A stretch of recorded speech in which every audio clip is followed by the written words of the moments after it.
This is the No BS Travel Advisor podcast. I'm Marcie Muensterman, and this show is for travel advisors who want to run profitable businesses, charge what they're worth, and stop following outdated bullshit advice just because someone in the industry told them that that is the way it has always been done. Each episode brings real talk, practical strategies, and real stories from fellow travel advisors, because sometimes the best way to learn is hearing how someone else figured their shit out. So let's get to it. Hey guys, welcome to the No BS Travel Advisor podcast. Today is so special to me because my guest isn't just a travel advisor. She is one of my real life friends, even though we haven't met yet. This is Chasity. Chasity and I talk about everything. We talk about travel. We talk about her dating life, my hubby, kids, business, you name it. We even do these DoorDash nights where we will order food and send voice notes to each other while we eat. So even though we haven't met, Jas, I am so pumped you're here, and it feels just like we're hanging out. So pour yourself a cup of coffee, hang out in the car line. If you're doing this at night, wind it up. It's going to feel like we have all known each other forever by the end. So Chas, tell me what is going on with you right now. Like, break it down. And how's back to school life going? Oh gosh, back to school life. I realized maybe last week or the week before was our first week back to school. I have two girls. I'm an 8th grader and a 3rd grader, and I'm a single mom. And I realized I need to hire a secretary just to get all of the dates. Because there are two schools, all the dates, all the PTA meetings, all the activities. I came home with a bundle of papers and sat here for I felt like it was hours. I finally found out a way how to make a Google sheet, for calendars and then upload it to my Google Calendar. I'll have to show you. My gosh. Save hours. But I didn't find it out until I've been sitting here a while. But every year I do a post on Facebook, who needs a secretary for their kids? And then I had surgery. So they went back to school on Wednesday. I had surgery on Friday. Oh my gosh. Are you doing okay? Yeah, I'm fine. It was actually easier than anything I've done recently, because she's like, please send me back to the surgery center because it's better than the freaking calendar. Assumed they can, because my doctor was going out of town, and she was like, we need to do it this Friday morning. So I was like, sure, yeah, schedule it. The kids can stay with their dad that weekend, but he wasn't able to. He was out of town, and so they're here. My boyfriend is a professional scuba diver, and weirdest job title ever. Well, he's actually a search and recovery diver. Right. So yes. You have shared that. I was like, what does a professional scuba diver do? He's diving for, it's not the fun fish stuff, although he does it on vacation, but he's been in Kerrville where all the floods happened. Oh my gosh. Looking for the remaining 2 or 3 people. And so he came home. That's gotta be emotional for you guys when he's there, but then even when he comes home, decompressing from that. Yeah. So it's really emotional for me. He's done this for a long time. So I think he is really able to compartmentalize it. He doesn't come home and talk about work on a daily basis unless it's crazy. And then I'm like, did you get to take pictures? And then I'm always like, if you would just let me start a TikTok, we would be rich with this with the scuba diving search and rescue. Yes, people would love that. Yeah, I know. Yeah, on our first date, I was like, wait, you kind of work in true crime and your grandma lives in Delphi? What? Yeah. She does not. Yes, she does. How have we not talked? Have we talked about this? Yes, because everybody knows somebody from Indiana. I do know everybody has an Indiana connection. It's the weirdest thing. His parents live up there right outside of Delphi, 6 months a year. And so we visited last summer, last 4th of July, and I went to the bridge. I went to the CVS. I do remember talking about this. My mom lived, oh my gosh, catty corner from the guy. So I'm like, drive me by that house. I'm taking because Delphi's a small, tiny Indiana town. There's probably 3 stoplights. Yeah. And so we went, and they still have the one to we're looking for this guy hanging up. And oh my God. It was, the trial hadn't started. It was about to start. And then I think his cousin is a police officer up there. So he was just talking about how crazy the I guess like So crazy. for the trial or whatever's going to be. Anyway, so no, he doesn't talk about work that much, but this Texas thing, since I have a daughter that exact same age as those 27 little girls, it like has really hit me hard. And then we had, some friends of friends who were affected. So yeah, It's that's devastating. I cannot imagine how difficult it has been for those families. And then just to be that intimately connected to it, I'm sure it's been really tough couple of months, yeah. honestly. And just since, it's been 2 months, but just like, hmm I don't know, It's last hard to couple believe it's already been 2 months. yeah, he was like, just driving through, it's still like there's mattresses and blankets up in trees because everything is just, Yeah, I mean, that's kind of how it is here when a big storm hits and people are like, we've talked about this before too, just that when you're dealing with vacations and you live in a vacation destination like Florida, where I live, and even parts of Texas, it's like you're like, we live here. We're like still recovering and you're asking me about whether or not you can come visit. And all I see is our news updating that, they have sand still 3 feet in their buildings. So it's like, hold on, just take a breath. And I know that area was a popular tourist spot. yes. So it's going to be a bit before people can get back And to it. that was something crazy to me because one evening he was like, we're in line to eat at a restaurant. And I was like, why are you in line? Who's there? And he was like, well, this next town over where we're staying, it's Fredericksburg. It's very tourist. He was like, people are still visiting here. It was not hit. And I'm just like, that doesn't even like, yes, because we're seeing the craziness. And then down the road, they still have the wine shops and people are Sure. doing. I mean, that's exactly how it is here. It's just the same. I mean, like one beach is great, and the next beach, you can't even step foot on it for months at a time. So it's really hard to rectify it kind of in your brain. Yeah. So, But we yeah. have had one cool thing. One of my clients, she's a longtime friend, and I just did her multi-generational family trip. She had called, oh, I'm also an accountant, you know that, but she had called and asked something about this tax thing, her business. She was like, I want to donate to this charity concert for the Hill Country. And I was just like, oh, what concert is it? And she said it's a Josh Abbott band and it's going to be in Austin. I was like, my boyfriend loves that band. And anyway, so he is doing the decor for this benefit concert and asked us to Cool. come. So yeah, so we've had some nice opportunities from this and also connected to a client. So, I but also, love that. I love that. And I love too, like, I know for you, Chas, that you're out in the community a lot. This isn't like, yes, you've done a lot of different things social media wise, but I also know that you are really out there. You're very involved at school, just like you were saying, like PTA, you're going to places. I know your daughter is in dance. so they were both on a competitive dance team or two competitive dance teams. And then last school year decided they wanted to take a break and do normal school stuff rather than just Okay. always every weekend. Cause we were at dance probably 5 days a week.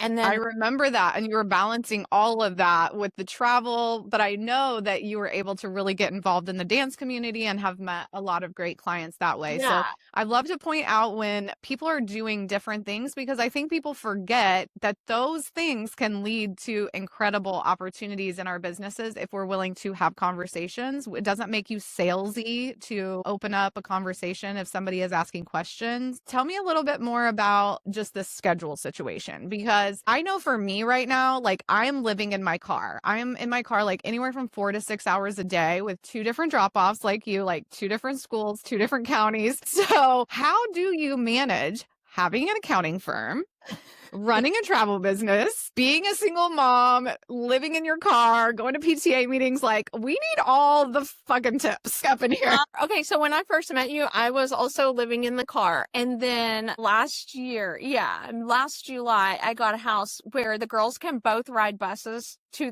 and from their individual school. So the car time has like I don't have that as much anymore. And it has really opened up the hours that I can like work and have some time. But my schedule, so my girls' schools start at different times. The little one gets on the bus around 7:20. The older one leaves close to 9, and then the little one gets home at 3. So I really, with accounting and travel, I really try to keep my work hours to while they're at school. They're going to listen to this podcast and be like, no, mom works at night. Mom works on weekends. Yes, girl. That is when I have a doctor's appointment that day, or I come to your school and volunteer, or I am working on this thing for NCL. Like if I'm doing that during the work day, then I will take time at night to like tidy up work, or like for accounting right now is payroll time. So I was running payroll last night, but I do try to keep my hours. And honestly, I was thinking today, I probably really only work like 20 hours a week between everything. 20 hours total with accounting and travel? Yeah. That is fantastic. Well, and I know you're doing really well right now. So I know that you've hit some big goals this year. So let's talk a little bit about, I mean, you're not really putting in these like hustle type of hours. It's all about systems and just knowing having a niche, not chasing your tail.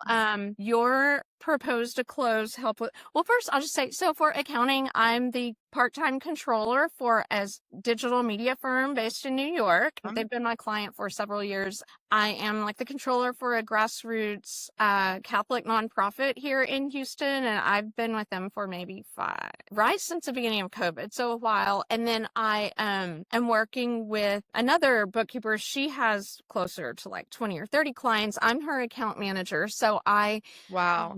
About half the accounts, I review the bookkeeper work, help train them as needed, and then send the financials out to the clients. And so when I started with her, for example, like the first month is a lot of work, and I'm like, I'm not going to be able to do this and travel and that. But once you get your system down, and things just go so fast. And so all of my accounting clients don't take a lot of time, but I do have 3 or 4 weekly meetings. Wow. Oh, and I do the accounting for a couple of travel agents too that have just found me, online, like, hey, you're a CPA. Right. Can you help? And then Absolutely. with travel, you really just, if you decide I'm going to fit everything I'm doing into this bucket of time, you just find a way to make it happen. Like you hustle. I know you hate that word, so I shouldn't say hustle. You work quickly and get it You done. can say whatever word you want. Well, it's not hustling like hustle 24/7. It is get your systems down into a workflow that fits in this timeline, and you can get everything you need to get done and more. Yeah, but so between 8:30 and 3, I'm grinding pedal to the metal. I use Asana for my workflows because I've used it forever. My whole life is in there. It is pretty similar to Trello. I used Trello before and then for some reason switched over to Asana. Yeah, there's all kinds of options in terms of organizing your life, for sure. So I have it set up. So basically, your proposed to close course, I put all the steps in there. And then every time I'm working, if I find like, I need to change up this step or change this, or I want to change this text that I would send to clients, I go in and edit my template. So I never have to keep extra stuff in my brain. Like it's there. I read this a long time ago. The less stuff that is in your brain, the better. I have everything in Asana. Like every 6 weeks, I get a reminder to schedule a haircut. Like I don't even have to think. I love that. No, that's smart, because when we're talking about calendar control, it's not just this is when I do appointments for my travel business. It is every single thing needs to be in your calendar. Every single thing. That's why today when we got on here a little late and we were both kind of scattered, I'm like, that really throws us off. Like I thought my phlebotomist was supposed to be here at 8. I had to text you and be like, I don't know when the hell she's coming. I might end up being 15 minutes late. I think it's like, no, that does not fit in my schedule. But I think it's hard for travel advisors. And I think we can, especially because we both do 2 different businesses at the same time during the working hours we have, that they want to do everything at the exact same time. So when you're organizing your day, what does that look like? Do you do everything every day, or do you have like it broken down into, I do proposals this day, I do calls this day? Because that's how I train it. But like, I wonder how you do it. Yeah. So I have on my schedule every Monday morning for like an hour, I have it blocked out where it's like draft your social media. Okay. For the week or the next week. Love that. Love it. And if Mondays are crazy, or you're not caffeinated enough, or you just had surgery and you still feel medicated, I don't always get to that. But I find that like while I'm sitting here with a coffee, and sometimes, you sit down and you just can't get to work. You just like need to ease in. So I'll go not create because I have your Trello. I'll go just schedule a few posts for my Facebook. So I try to do that on Monday and have the whole week like, planned out. And I only do about a week and a half at a time. That's smart. I like to keep them fresh. And I also... Yeah, and things happen. Like if the news pops up, you want to be able to like plug that in instead of like backtracking or, I always tell people, well, you're tired because you're trying to do 30 days at a time and we don't know what's going to happen in 3 weeks. And so the most I can concentrate on a single like thing unless something crazy is going on, about 45 minutes. So 45 minutes is the most I would work on social media. Sometimes it's 15 or 20.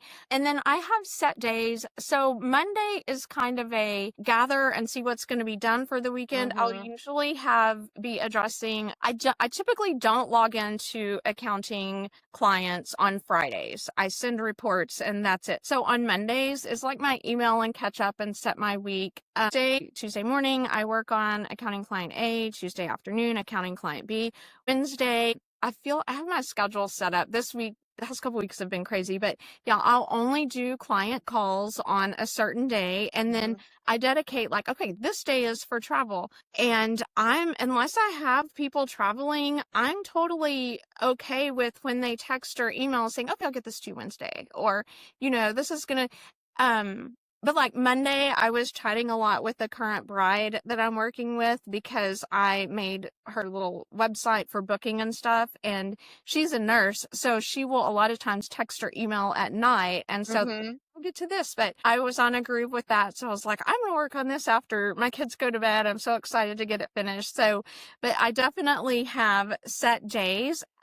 Typically on a Friday or a Monday, I'll decide what I'm going to work on each day. So it's not like always on Wednesday. I look at like, when do I have outside of the house appointments and who can I slot in there? So it is time blocked, but you do have to decide that ahead of time or you will just work and not get anything done. Like you have to say, I'm going to do this. And I am a procrastinator to the max. So if I'm like, crap, I have to get this done this week, but I have until Friday. Well, I'll wait until Friday to do it because I work great under pressure.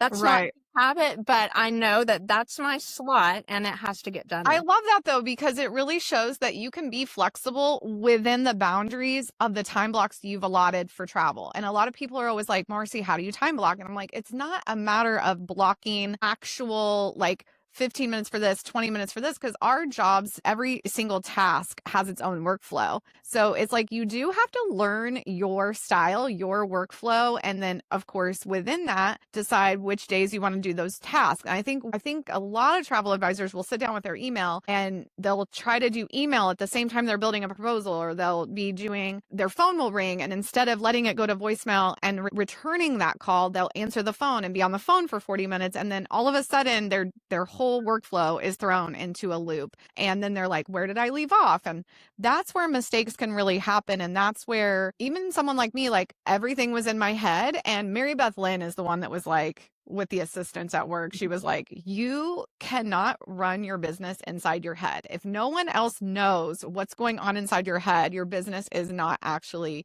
growing or scaling. And you're going to, well, we just call it burnout. Like you're going to burn out, or you're going to make some horrible error that could cost a lot of money. And we don't have time for all that. Like we're already doing so much. But before we keep talking about that, I want to talk about your love of romance travel, because you've been talking about the wedding thing. And I know before we got on here, we were talking about a client I referred to you, and how is she from Indiana too? Yes.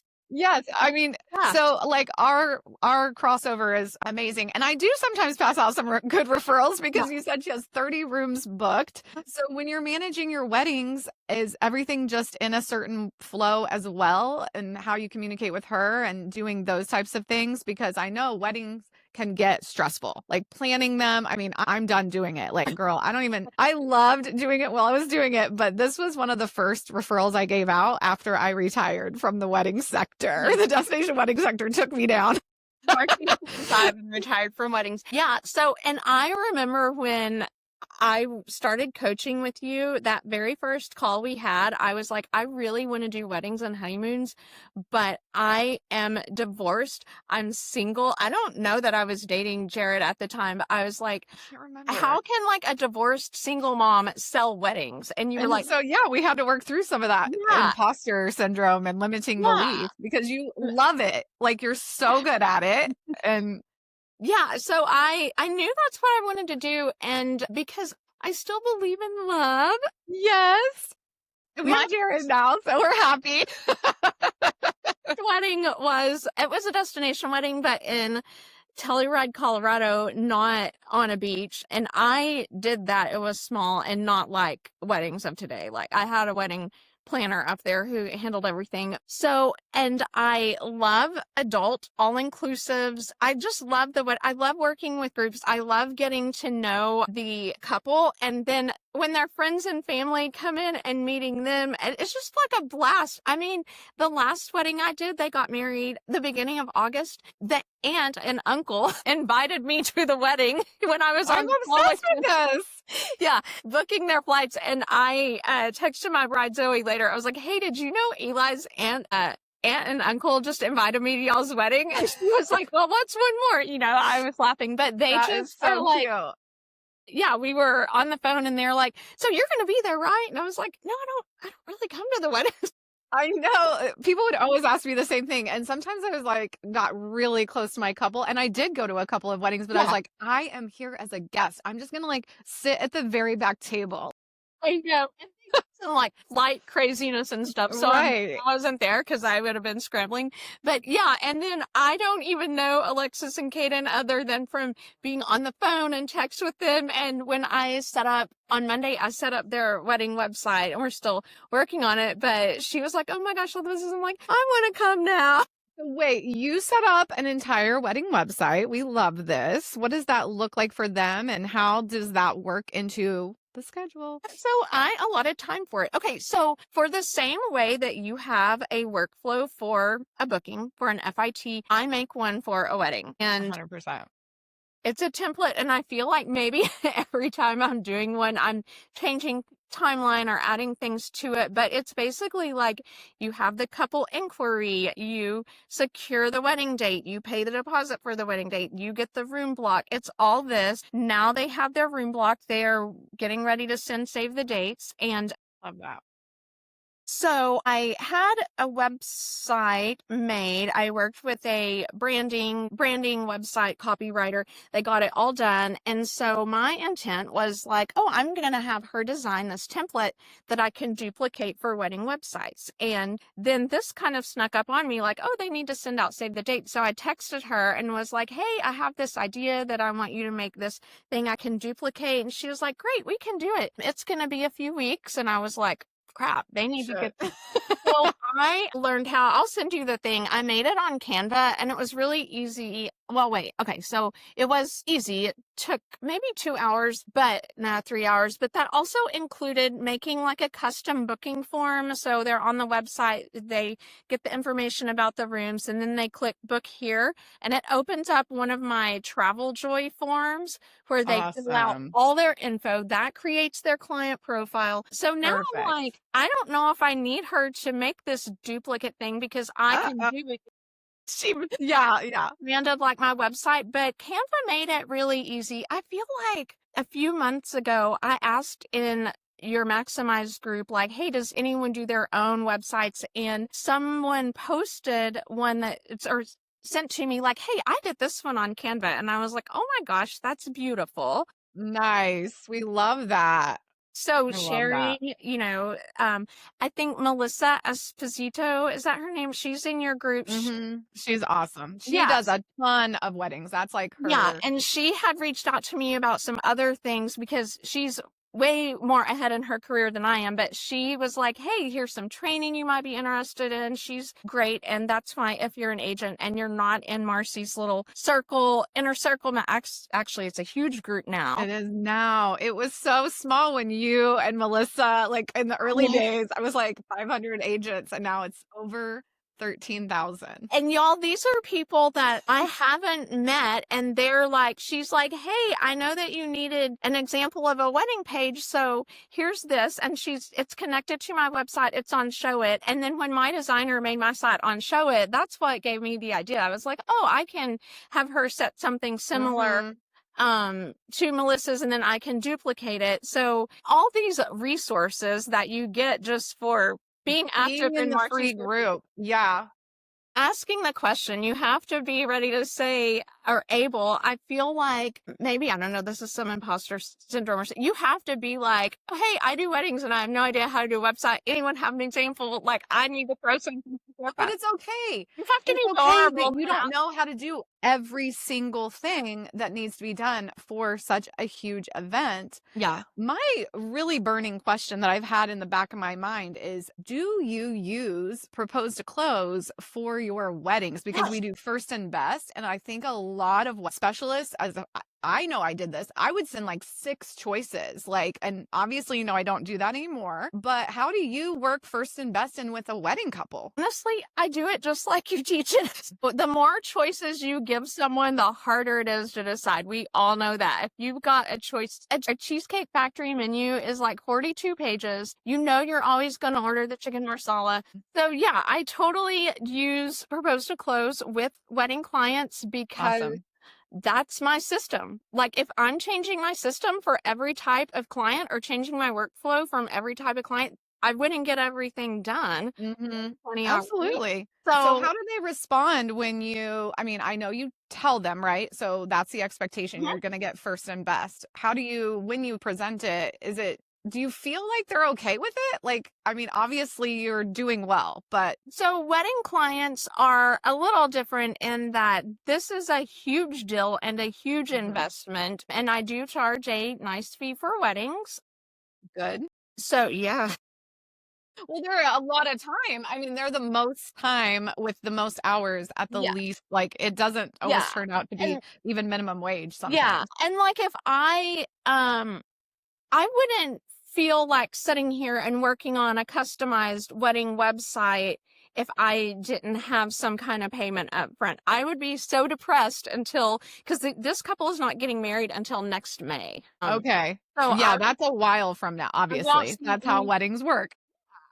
See any revenue from this wedding until June or July, because it pays 6 or 8 travel. So if the fee is what keeps me going and makes me like, okay, I can do this work up front and not feel like I'm spending so much time, because there's also never a guarantee that all these guests are going to come, or what if. Of course. We can only count on 40 to 50-ish% of the actual invitation list coming to a wedding. Yeah. So it's not like you can count commissions for a while, and sometimes commissions on weddings are slower to pay because they're rectifying so many rooms, and our tour operators tend to take their real time with those payouts. When you are doing a room block, your commission is a little lower because the room is at a good rate, and by the time they travel, if they had booked, it's just commissions are a little bit lower on the groups than I feel like if we did an express group or whatever, or a flexible group where they a flex group where you're just paying the current rate instead of negotiating the rate. Yeah, no, completely, for sure. So you do the whole process, the whole propose to close process, just like you would for an FIT or an all-inclusive. A lot of the work is not in the proposal, it's on the phone call. And talking to them and saying, okay, so I have some ideas, but I don't want to overwhelm you. I have this resort in mind. I'm going to send it to you. Let me know what you think and what direction. So I don't tell them this is your choice and you're going with it, because you're not this is the only one you get. Yeah. A honeymoon, I'm very confident and be like, this is a resort and this is the itinerary and you're going to love it. But obviously with weddings, I'll be like, there's one in mind, and I give that to them. The first time I used it, I didn't do a proposal. ran ideas by, because they had an idea, they wanted it in Cabo, and I had to get their expectations for their wedding. I'm like, you're not going to be able to swim and all this. So they ended up not going with Cabo, but that's when SLS was new. It was not open yet. And I said, there is this brand new resort, and I think that it's going to fit what you want, but I don't have any wedding pictures of it. I don't have any experience. They're not open. We can't even start planning it for like a month, but I think that you're really going to love it. And you'd be like the first or second wedding there. And they were, and it was wonderful.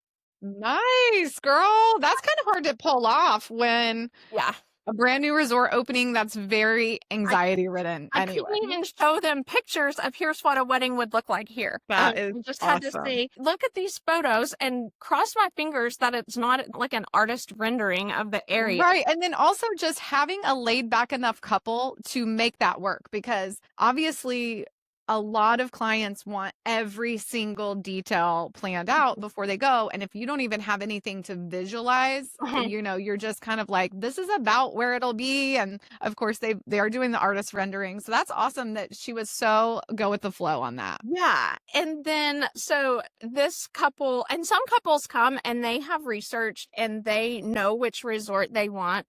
So I still go through the process and make sure that that will work for them. Right. But Alexis and Kaden, she was like, we really want Breathless. And so I was like, okay, let's talk about what you want. And they even had chosen like the gazebo where they want. And she love that. Young, there's going to be no kids. We want a party atmosphere. Okay, Breathless. So fun. It's going to be great for them. So sometimes they come with an idea and I just help vet it out. But I do the first and best. And then I typically will say, I have another one if this isn't perfect. And they typically do want to see it. But I've never had to propose like so many. I mean. Oh, yeah. I mean, I had clients back in the day where I was sending just so many different options. And I think it took a little while for me to really figure it out. But once I got into a flow, I was like, the less options, the better, because it is over. You're already like thinking about flowers and your bridal shower and you just have this huge list of things you have to get done. And so it's like finding those preferred properties too. I felt like once I got into a flow of that, then it was like, well, these are the properties that are the best at what they do for my clientele. Yeah. And I think that was a big thing with weddings for me. And we were talking about this earlier, how Alexis came to be, because it was like a referral from a referral from a referral of mine. And I was able to pass that to you. And one of their friends was a little upset because I wasn't doing weddings anymore and I didn't get to refer that one out. But I'm so glad it has worked out, because I know this group and they always get engaged. People get engaged almost at every single wedding, or they go and they're already engaged and they come back and they're like, I want to do a wedding like Alexa or whatever, or Morgan or whoever was getting married. And it's a great group. And I think what's really cool is that relationship just builds and builds with these couples, and it just explodes. And you're probably like, why don't you do weddings anymore? But you know, I get it. I've grown out of it and you're growing into it. And look at you. It doesn't matter that you had been divorced. Like nothing, you can sell something that no one's seen. I mean, because you have all this confidence through your process. Yes. That's fantastic. And another thing, so I have your close to home course, and that is where, so I do see a lot of wedding advisors who they get really close with the couple and then they just book the rooms for everyone else. But I close to home with everyone else when at all possible. Some people just aren't responsive. They just want to book the room and they never respond. Right. So, and that's where I've built, I build relationships. The aunt and uncle asked me to come to a wedding. Right. They're like obsessed with you too. It's not just the couple. Facebook group before Alexis did. So like that's awesome. I mean, that's fantastic. That's what we're looking for too within those wedding groups, is it can go further. You can build relationships. And then of course those people will be like, oh, I'll call Chasity for all of my travel, especially if it's Caribbean, romance, those types of things. I'm obsessed. I'm so excited. Like, I am curious, because we didn't really talk about this at the beginning. Like, how did you find me? Because you were a travel advisor and you took some time off, and then what? How did that go? Yeah, so the time off was COVID and a divorce, and I mean that's a good reason to take a break from doing travel. Years, and then so speaking of, the story. Okay, so had a very small dabble friends and family travel agency starting in around 2016. Wait, when was it? Yeah, 2016. I had used a travel agent prior. I'd had one great experience with someone and one experience that I was like, I don't know why I didn't just do this myself. Well, I was doing it all myself anyway for Disney. When I was pregnant with my second, I got put on bed rest December, January, and she was born in June, and she was actually early. So I was like stuck on the couch. So I was like, I could probably be a travel agent. And I had a career before in accounting, and then I quit when my oldest was born. So before basically to 2022, I hadn't worked for like 12 years. Wow. Okay. So in 2016, we wanted to go on a Disney cruise. I was like, we'll have an infant. You have to be 6 months to be on the Disney cruise. We'll have an infant and a 5-year-old. Let's do a Disney cruise. And I was like, I bet there's a way to become a travel agent so I can book this and make a commission. So, oh my God, you're every single travel agent's current worst nightmare. Like, this conversation is like especially the agents who specialize in Disney. Like, they're gonna start crawling out of their car. Yeah, so I was like, I'm gonna Google how to become a travel agency. Oh my God. Oh my gosh, I'm loving it. But okay, so one of my really good friends, her name is Susan Butler, and she is the travel butler. She booked us at Excellence way back in, I think it was 2011 or 2012. So that God, Excellence was the very first Mexico all-inclusive I ever stayed at. Sorry to interrupt you. Because it was amazing. We got there, we're like, yes, such a great brand that absolutely hates us now. I will still book it because people love it. Like, they love it. I know. I won't. Yeah. I just put my stubborn foot down and I refuse to book it, but I'm glad. No, it's a great property line. I mean, I fell in love with it. We have honeymooned in St. Lucia. At a nice resort, which is now a lot nicer. It's Sugar Beach. Oh yeah, Sugar Beach is a good one. My ex-husband, I feel it was just a couple weeks ago, with the girls, we were at some event, and I was like, hey, remember where we went in St. Lucia for our honeymoon? Look at it now. It is like so nice. And he's like, dang. That's hilarious. I know, we get along. We get along now. That's good. I know you guys do. That's really good. My friend Susan, she's a virtuoso, and I remember getting there, and it's an all-inclusive, so this stuff is all included anyway. But we got in the room, and there was a fruit basket and a bottle of sparkling wine and a note from Susan. And this was also in the days of paper travel documents. They had came in a travel impressions, little reusable zippable binder. And you got the documents, but you also got like luggage tags. My mom literally had a travel impressions luggage tag on her luggage until like last year. And I think she got it in 2007. Yeah. Yeah, so we get to this resort, and there's a note that's like, and this was one of my best friends. Like, I babysat her cat, and I don't, I don't like. You don't do cats. I know. I don't do cats. I hope my boyfriend hears this. He knows how much I love him because I don't do cats, but I babysat his cat. You are a good girlfriend. Susan had booked our trip, and just having this note in there, and she's she is booking super ultra high luxury, and you're way below her price range. But I just felt like such a oh my gosh, this is so nice. So then when I was like, I want to be a travel agent like Susan, not like, I don't know this lady. I don't even remember her name. Don't say it. No, I don't even know. I'm just making. Don't say the name. Years and years ago. I know, but I would have to bleep it out. Like, not bleeping the mommy message board. And honestly, based on the service I got, she was probably a part-time because she didn't really do anything. I got up at the crack of dawn to make my Disney reservations because she was like, and I had read you need to do that. So I Googled how to become a travel agent. I think this was before MLMs too. I found host agency reviews or whatever that good website is. Yep. We love her. And I found an agent, it was legit, big agency, good, low fees. Everybody knows it. We like it. We love it. It signed up with them for, I want to say it was like $19 a month. Book my Disney cruise. I'm like, yay, I'm getting, what is it, $600 or $800 back from this or whatever. And then those what is it called? The fish extender groups for Disney group. Yep. I joined Yep. one of those and met people, and I wasn't advertising I was a travel agent or anything, not even to my mom, because I wasn't. I just booked our trip for the commitment back. But someone in that group was like, hey, we need a travel agent for our next, our next Disney cruise or whatever.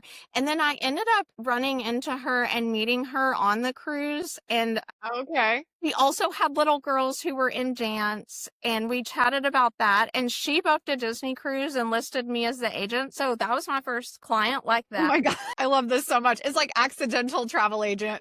Yeah. moment. But I was like, well, it's a Disney cruise. I can do that. So I did that. So a few years went by. I was just dabbling. Like, I had a friend, Right.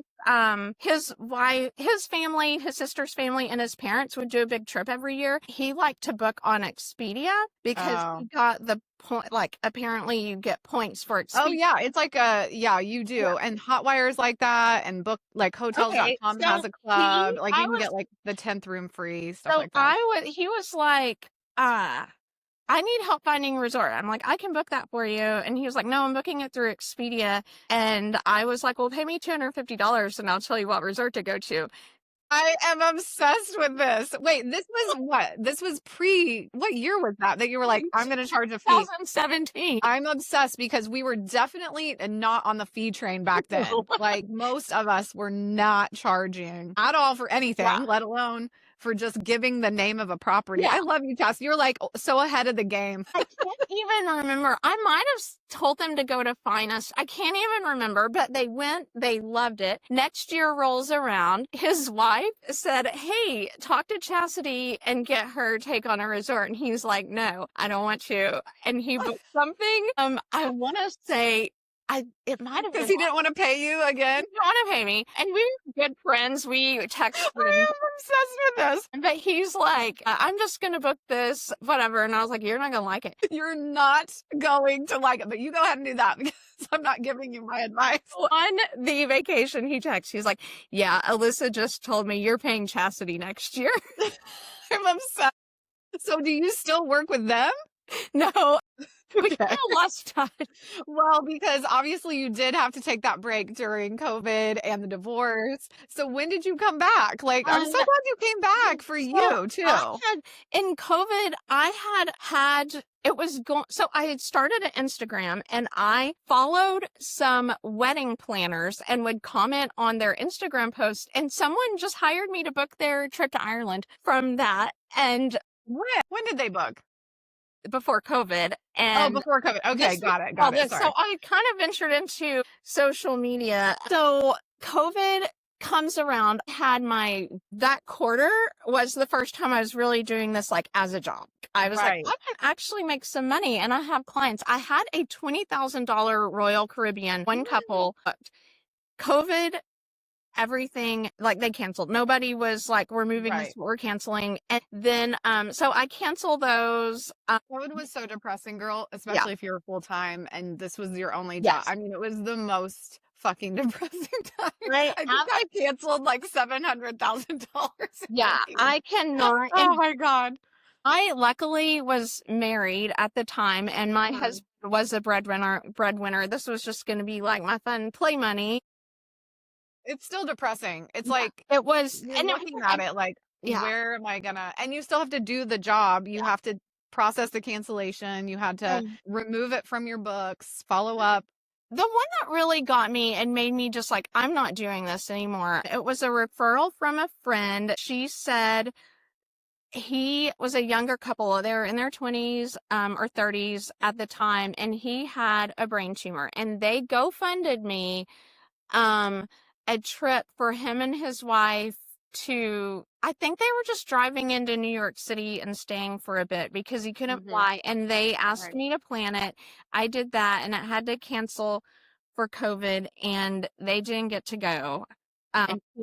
He passed away, and I just was like, I'm not. So sorry though. That's a hard one. I can't even handle this, so I'm not doing this. And then Had to homeschool my kid, work on my marriage, all that stuff. So just travel agenting, no. Then This travel agenting, it became a thing of the past. yeah. And this is why I still have the handful of accounting clients, because I went through COVID and now I am the only income, and I can't, like, if something happens, I can't only have travel. So I'll always have the handful of accounting clients, and I know That's smart, Chassie. Having two Yeah. streams of income for Yeah. most of us is smart. I mean, I think a lot of travel advisors either have another career or they might be doing other things to have streams of income because it's so unstable. Yeah. And I think COVID really woke us up. It woke me up. So it's important to have a backup plan. Yeah, there's just no guarantee. It could just be like a worldwide safety. Literally anything can happen. Well, even a client like your favorite couple could, sadly, I had clients who canceled their weddings like a month before their wedding, and then trying to figure out getting whether people would go or not go. And then it changes your commission drastically. And you've been working with this couple for 2 years. And it's like, that was what sent me over. And I think 2013, I had a situation like that, and I was already burnt out as hell. And I just remember being like, I worked with these people for 2 years and now they're not even getting married. And now I'm not getting all of this commission. Because then you're like, at least I got $1,000. Right. Yes. And back then, I will never forget asking my agency owner if we could charge $50. Just about to ask you what your first fee was. Mine was $250, and I had never even booked a trip. No, but they said no. They said no. So I did not charge a fee until June of 2020 to do travel. So yeah, girl, like I did hundreds of weddings before I charged a fee. That's why when I wrote Propose to Close, I was like, you can do this without a fee. Because I knew how to sell without the fee, like first and best and doing all the things and getting hired without the fee. But with the fee makes all the difference. Oh my gosh. Wild. Because I was quoting like 6 or 8 properties and I'm like, I'd really love to charge like a $50 fee for this. I mean, I literally property. It's so depressing to think about how much time and energy I spent just for absolutely absolutely zero income. Like, because the commission does not make up for the 2 years of work. It just doesn't, sadly. I mean, I wish it did. I wish we got so much money, but we don't. These resorts don't pay. With the fee probably doesn't even put us at minimum wage for 2 years. And you have to love your... Oh, and I was only on a 70% fucking split. Yeah. So like 30% of the money I actually made, which obviously that's the way it goes. Hosts and agencies, they charge up, and that's okay. I don't mind a commission cut, but it was so high that after 2-3 years of that and doing so much work, it just felt like you were getting shot in the gut every time especially if somebody canceled or ghosted you after working with you for 3 months or whatever. I mean, it was just so when I came back. And of course, I came back right before COVID. I was like, let me restart my business in 2018. And by 2020, it was like up and going, I was like all the way back in. Had to move 5 weddings out of 2020 into 2021 into 2022. Job. Like just moving them, renegotiating contracts. I made far less money because the rates were so bad coming off of COVID. Oh my God. And I wasn't charging fees at that time. So like, oh my God, girl, I could talk about myself all day. So we'll go back. Go back. Like, so you took some time off during COVID and got divorced and had to come out of that. For how I even came back into it. I will say accounting, this might blow your mind, but accounting is actually really boring.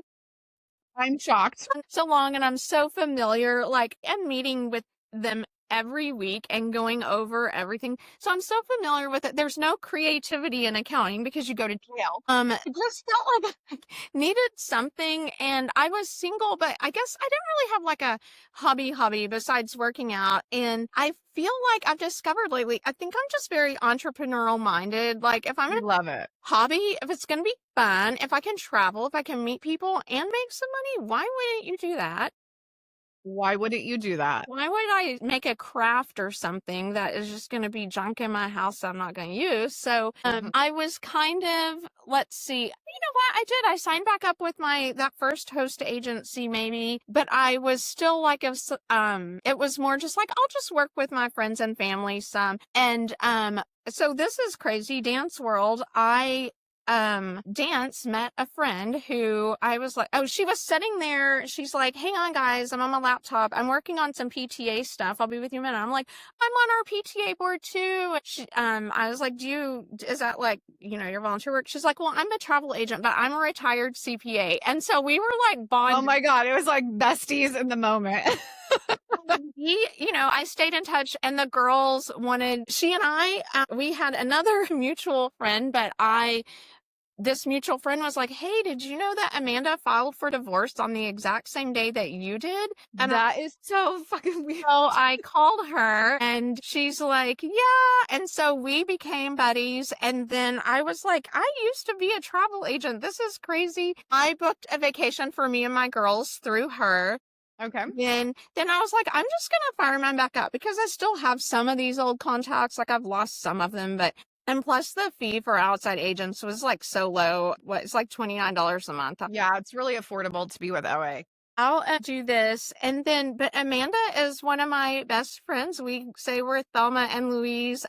We've done camps together when she had some free rooms. We went to the Dominican together. We're on the same holiday kids schedule. So the first year that neither of us had our kids with us, we took a week-long cruise for Thanksgiving. We woke up on a different beach every day. Love that. So many memories. Our girls, my oldest and her daughter's a couple of years older, but they are like besties.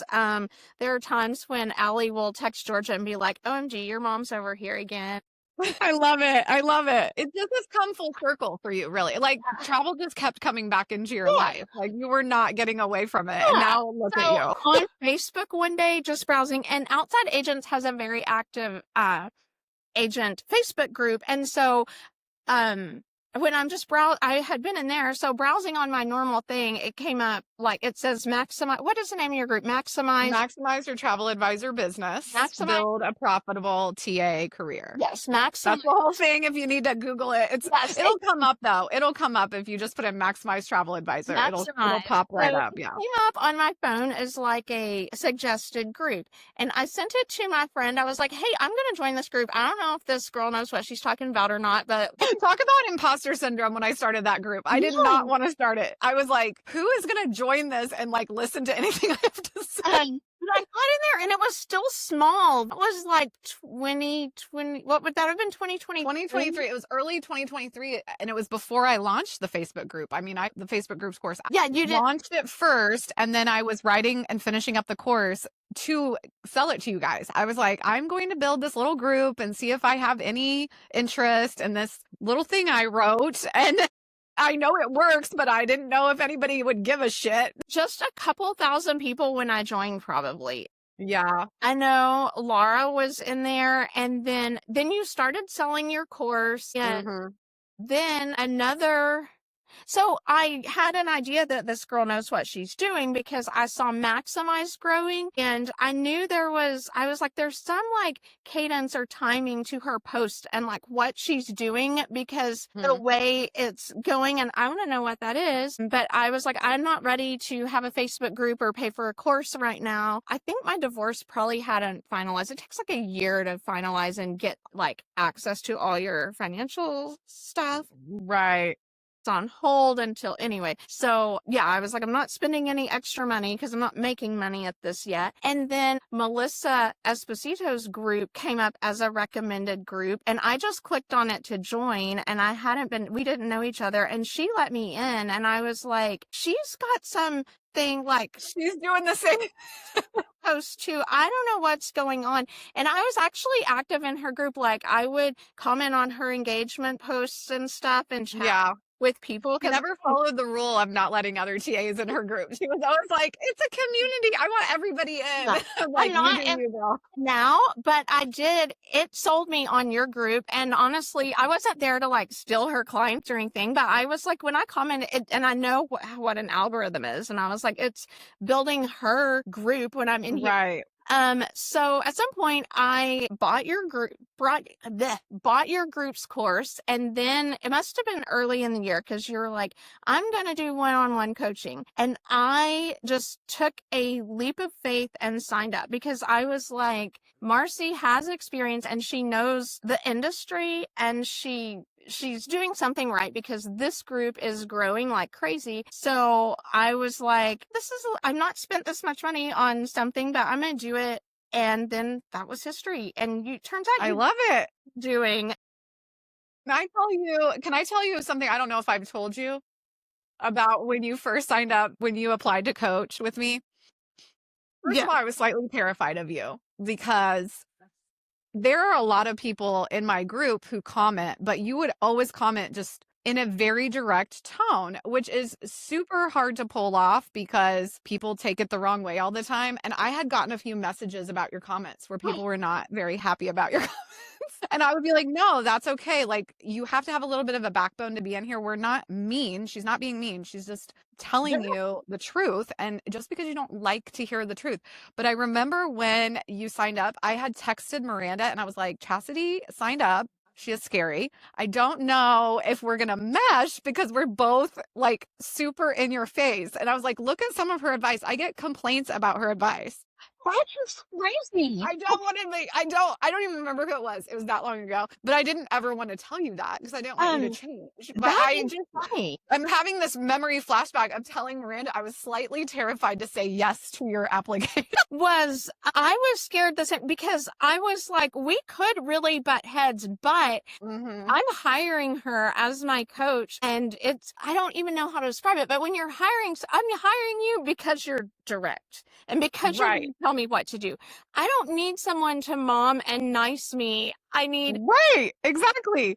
Your personality one-on-one is like this, like we're I don't know how to do it otherwise. I was like, it is weird though, but I had someone asking, I don't know, they had emailed asking for advice or something, and I was like, well, I think you need to touch base with Marcie, and they're like, no, I'm terrified of her. I was like, I don't want to get.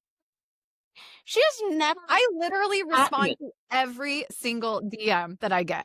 Every single one. And now I'm doing it in voice text. So you get like this. You get 5 minutes of it. It's easier. It's easier than me. Cause some of the messages I get, cause sometimes I'll get like, girl, I don't even know what I'm doing. I was afraid too, but I knew that at least on my part, I was going to be coachable. And that was one of your things in the application. You said, this is like the gym. You can pay for the gym and still stay flabby. You didn't say this. But I would never say that. I said, it's like nobody from the gym is going to start calling you up to come into the gym. Yes. I'm not going to call you and be like, hey, you haven't talked to me in 2 weeks. If you don't log on and like listen to your advice and that was it. I was like, if you can be in a free group all day and get all the information, but if you don't put it into place and work, then it's just. Yeah. I mean, implementation is the only thing that change. Like buying a course is the bare minimum. Yeah. And even being on social media is the bare minimum. Yes. And reading a post and answering a post, it's a bare minimum. It's posting a post.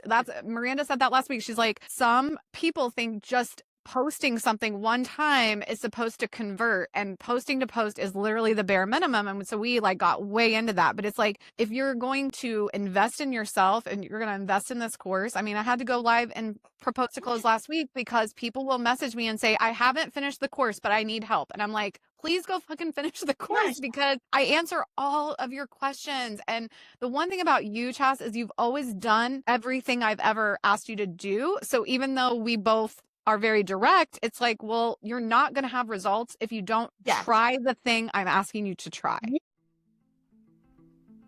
Okay, y'all, let's pause for a quick break.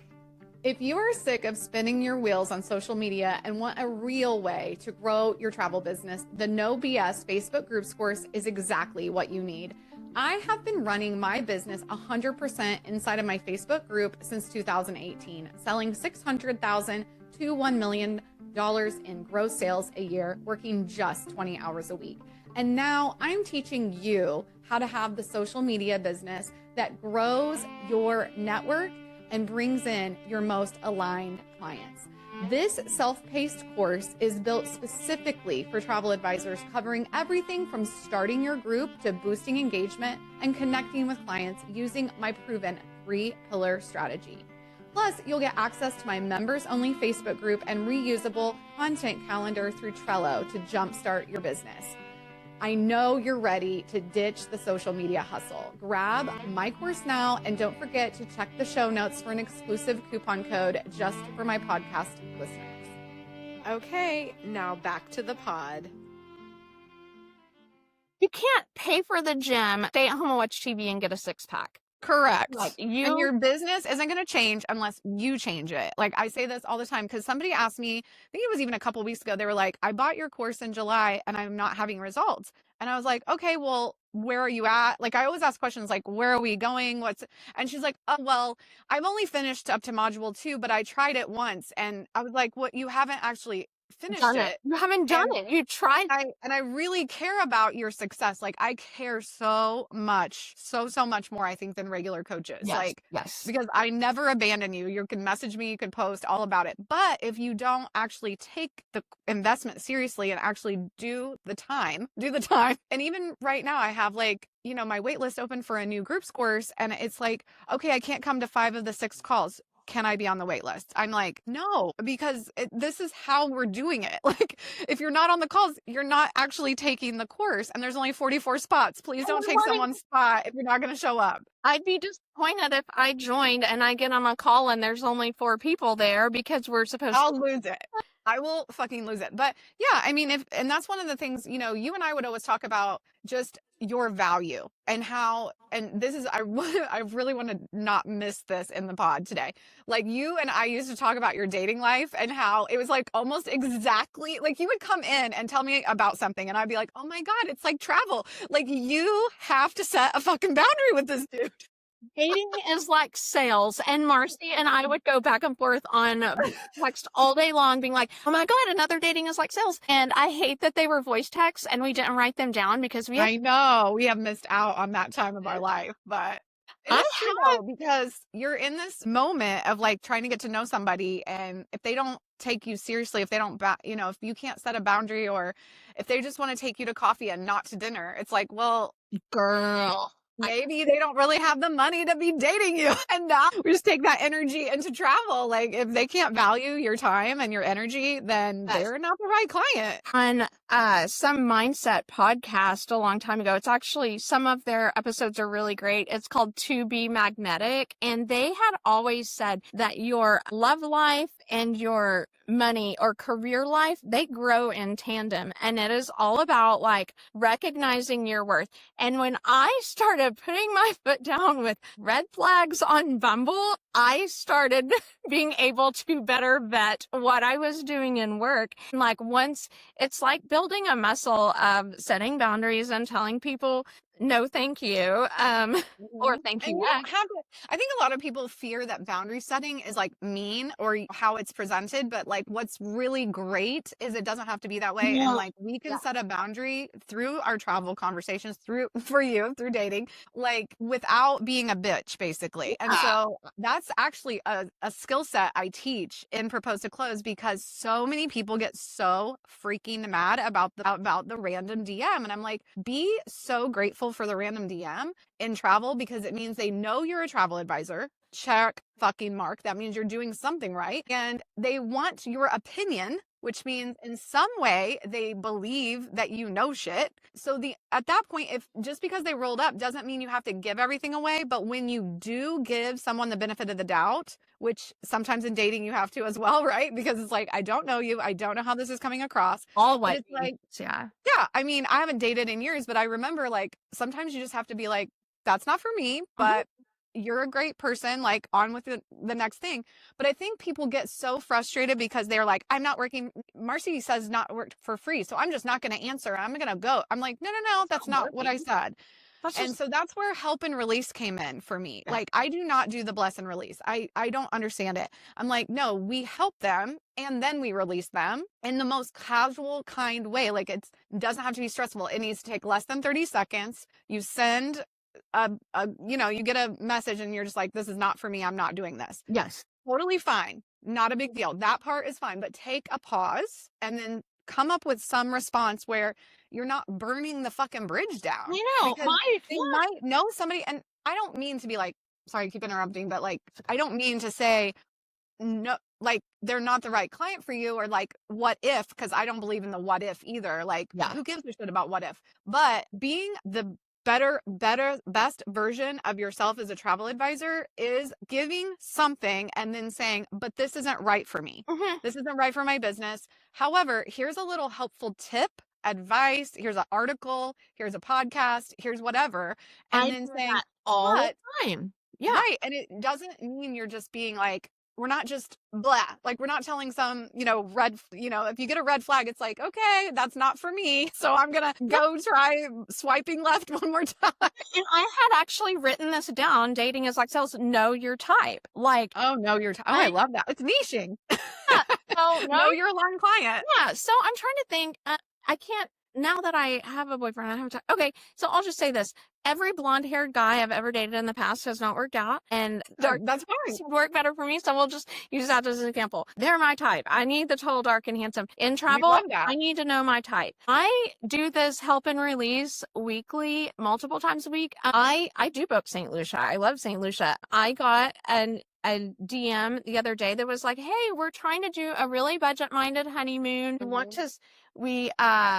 I think maybe they said we don't want all-inclusive. We want to be walking close to stuff. Can you help us? And that doesn't bother me. And you're not my type, but thank you for thinking of me. I just said, hey, I really work with higher end and I don't have experience in St. Lucia with the non-AIs, but I think that you should check this area because you could be walkable. So if you find something nice there, I'd also just look at Airbnbs since your budget is just, $2,000 for the week or whatever. So I help and I'm like, thank you so much for thinking of me. And I'm sorry that I couldn't work with you, but I hope that you're able to find something with this advice I get. And that's I always say, like, just because it's not, everybody deserves to travel, but not everyone gets to travel with this particular travel advisor. There is a travel advisor probably for everyone, but it doesn't have to be you. Exactly. And that's how dating is, that finding your perfect person. There's someone for everybody, but everybody doesn't get me. That's correct. And oh my gosh, I have never been on a dating app. Obviously, because it was well before Eric and I got together and we met through friends. But at the time that I met Eric, I was living with someone and then we broke up and then I dated a few people for free food. I mean, like, that was my standard. If you were taking me to dinner, I would at least go because I was broke. I was working 3 jobs, but I had no money. And I had run up a credit card and had to, and you're like, I can't to pay it back. But it was like, oh, if you're going to take me to dinner, I'm down, but I'm not going home. So it's like, this is the standard. And I would tell them that up front. I would be like, not doing that. Yes. I've always been like this. And when I was dating younger, when I got out of college and started dating around, I just didn't want to deal with it. Like I was a waitress at a dive bar. So I got asked out all the time. Oh yeah. Yeah. Okay. And, I think it's important to know exactly what you're going to do, where your line is. So I do agree that it's similar to travel. First date. And y'all know where I'm going with that. Don't shave your legs for a first date. We'll just leave it there. What now? Sorry? Nothing. Don't shave your legs for a first date because then you can be like, no, I'm absolutely not going home with this guy because my legs are hairy. Oh yeah, don't shave your legs. I could have I totally missed what you exactly said. I'm like, so true though, especially, oh my God. Yeah. Now I never shave. Oh my God. We've gone too far, guys. Okay. Oh my gosh. A really good dating story that goes with cells or dating. All right, tell it. Let's go. Well, and this is something we should snippet this part out and put it on Maximize because people are going to get a kick out of this. And maybe they'll think I'm not so mean when I tell this story. Okay. I'm going to say the rule of how cells is like dating and then I'll tell the story, but don't give out your good stuff without a date. Okay. Okay. And by travel, I mean, don't quote in the DMs. Don't give them everything they want before they even meet you.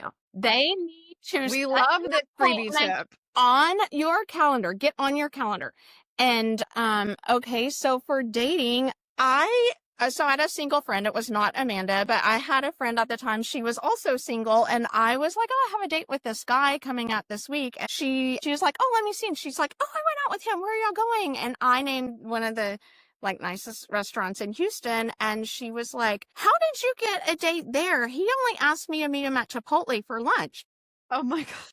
And my point, I was like, well, I don't give out Chipotle vibes. I don't know if you do, but I'm not giving out, I'm not meeting at Chipotle for lunch for a date. No, that's after you've been dating a while. That's not a date. Sorry.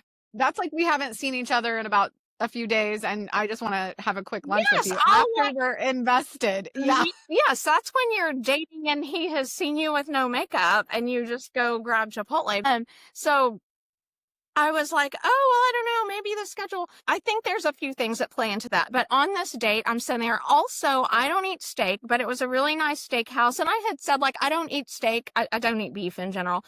But I was like, but I can always find something else to eat. It's fine. Everything has chicken or fish. And we're there. And he's like, what do you think you're going to order? And I was like, I don't know. And he's like, do you like lobster? I'm like, yeah, but that's like $1 bajillion. And he was like, it's okay. Order it. So not only did I not have Chipotle, I had the lobster. Woo! We love the lobster. There. And he's like, and he's from a suburb 30 minutes away. He's like, so I went out with a woman in your area. And I was like, oh, really? And then he named her by name. That is some small town shit. Guys, we're in Houston. So I know, but still, it sounds like it's small up in Houston with the dating pool. Right? So I was like, oh, you did? And I didn't say I know her. And he was like, yeah, I don't really see it working out. She was sending me, I don't even know how to say it, topless pictures before we met up. And I'm like, well, of course you're getting Chipotle.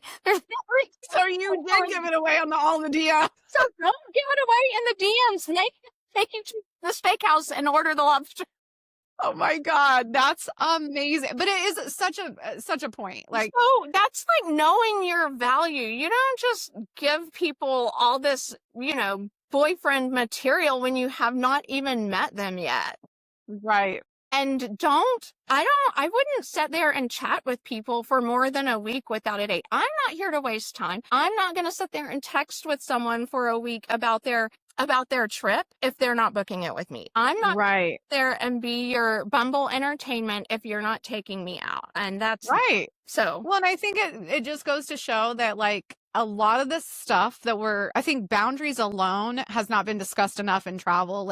We were just expected to show up because Expedia came on the scene. And, and I remember when Expedia came, I was in it and I remember being terrified. And it had been around for a little while, but it was getting really big, lots of ads. It was everywhere. The internet had finally come full circle where you could search for anything. And we were up against that every single day. And I remember just being desperate sometimes to close a sale because I wanted to beat Expedia. And it's we are not fucking Expedia. Yeah. Own that you have more value than that because you are not just some random person on the other end of the phone. Yeah. You're a human being with a life. And once we realize that our time is super valuable, our family should come first. We're not going to waste our time on bad dates. We're not going to waste our time with clients who just want to suck us dry. And that's what I mean by getting up out of the DM. Yes, they might slide into your DM, but you either help and release them, get them in and out of there fast in under a minute, or you send them your calendar and you get the date. Yes, you get to the lobster restaurant. Yes, they do not get to sit there and entertained by you without being on a date, being on your calendar. Right. And then you don't chase. I see people, don't be desperate in dating or sales. You put yourself out there because if you don't leave the house, you're never going to find your Prince Charming, but you keep your value. Don't go for I don't know. I guess I do have a minimum spend, but I don't have to say I have a minimum spend because I'm not putting out the vibe that I want to book your Carnival interior cruise, you're marketing the way you present what you do to the world. It speaks to a very specific client. And I want you to tell the story about how you did get on the phone with a lower budget client, which was $7,000, which isn't a low budget for everybody, but you turned that shit into what? Okay. So I don't even think $7,000 was a low budget because it was a honeymoon that's a good budget. That's what I mean. $100 is Yeah, it's a like- good budget. They came to me. This was, Marcie, this was the first couple that I booked after,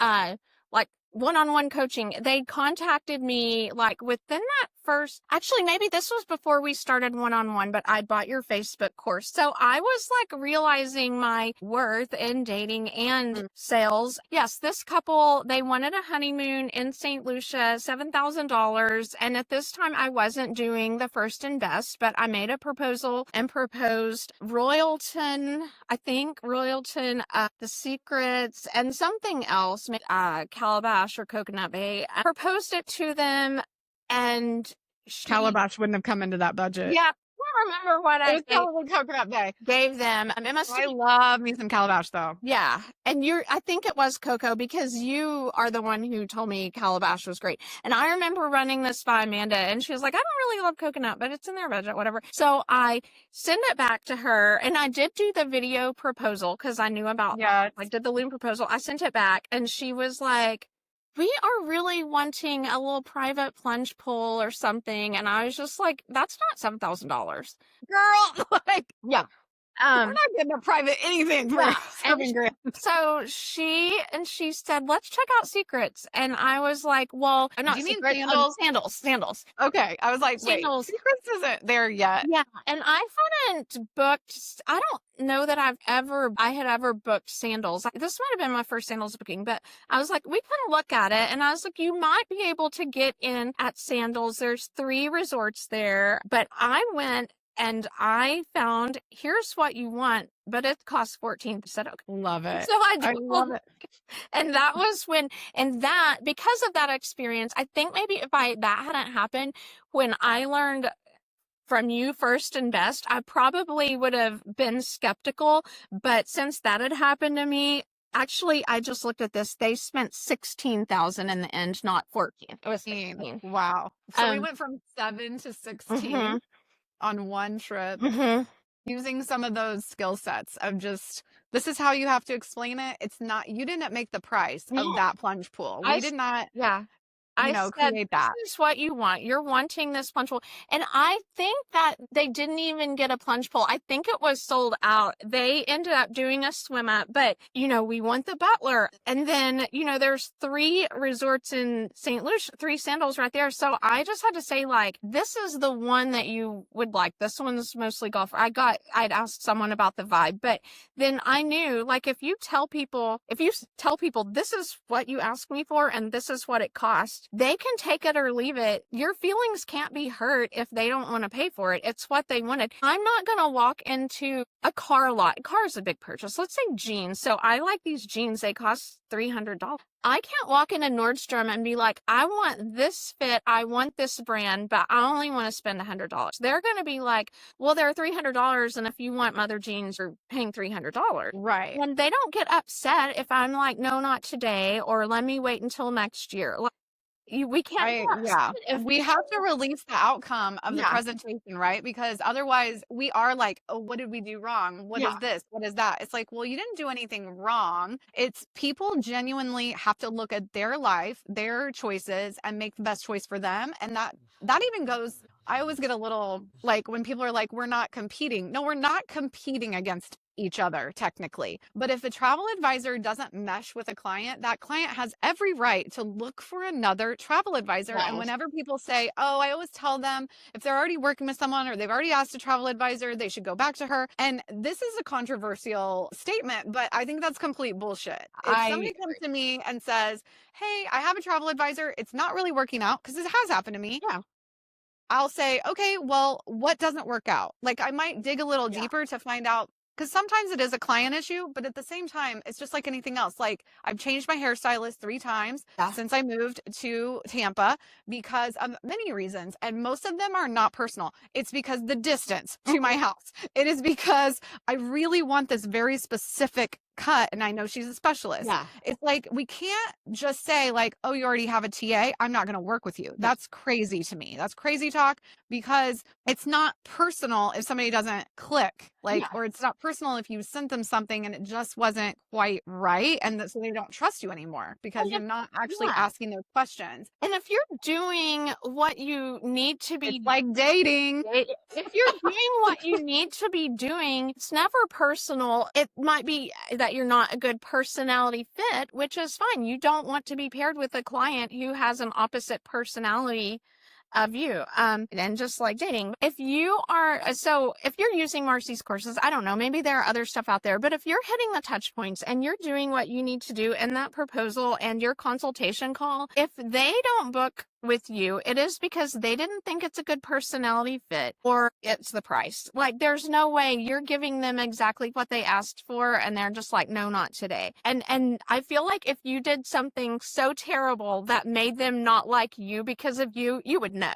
So for years, it's really just, this isn't a good fit. And there are lots of times I've sent a proposal out and they ghost, don't get back to me, whatever. Sometimes they do months later, or they'll come back and say what had happened. Like, we had a family change, we had a job, we thought about having a baby, something random.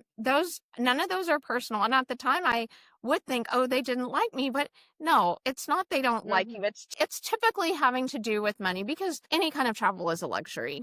It is. It doesn't matter if you're spending $2,000 or $25,000. It's a luxury for most people. So absolutely. So if they're just, if you do a good job, and you know if you did a good job or not, like, on the proposal, if you put into it what you need to, and they don't, it's typically price or timing. So, and if you are doing propose to close, if you are doing the process and you're sending the email and then the text immediately, that's the key, because so many travel advisors wait 3 or 4 days. That is like ghosting the fucking client. I tell them this all the time, don't I, chat? Because they'll be like, well, I texted them, but it was like they didn't. And I was like, well, when did you text? Did you text the same exact moment you sent the email? Because if you don't send it, they will not be responsive. Sales is like dating. If you ask someone out and they don't respond for 4 days, and then they're like, oh yeah, sure, let's go out, I'd be like, no thanks, I already lost interest because you didn't like me back right away. I mean, and we are the date too. We're dating them. Like, we have to sell ourselves and make sure we're responsive and make sure that we're doing what we said we're doing.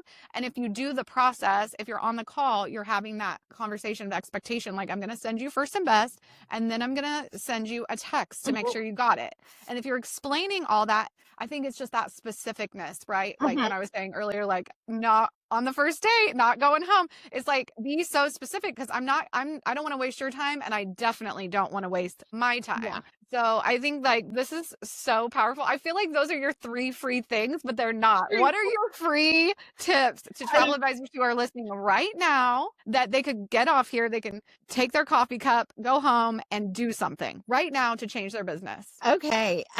First of all, is it 3 free things you can do? They do not pay for it. They don't have to, like, they don't pay for it. Like, there's not, like, it's not like a course. It's not, you know what I'm saying? Like, I wrote down 3, and I was like, first, charge a fee. Even if it's just your $50, that doesn't cost you anything. And you want commission with a comma, you only have to charge 4 fees, and you've got $1,000. So we love it. I'm a math person. That accounting is really coming in handy. You have 4 consultations next month, and they want to book with you. If you just charge each one of them $250, you've got $1,000 in your pocket that will keep you motivated to do the work for them. Absolutely. And if they leave, chat, this happens because we talk about this in the group. If they decide not to book after they've paid your fee, how do we react? What do we say to them? What do we say to them? Because this happens all the time. You know where to find me if you do decide. Y'all, I've collected so many fees that they end up not booking. And some of them are like, okay, great, but we found this on Costco. And I am like, okay, great. Thank you for letting me know. But I got my $250. So right. We have to release the outcome after we've done the work we said we're going to do. And it's okay if they choose not to continue because you got paid for the work you've done up till. Maybe break it into chunks. Your first part of the work is the fee and getting them the proposal. And that's once they've paid for that, it's up to them if they're going to come back and book it. You do your follow-ups and stuff, but if they don't, they don't. You still made your money. That's fine. And then the next hunk of work would be, when they decide that they want to book, and then that's your next job with it. If you I do break it up like that, into like, okay, do you charge more than one fee, or do you just charge that fee and then, okay.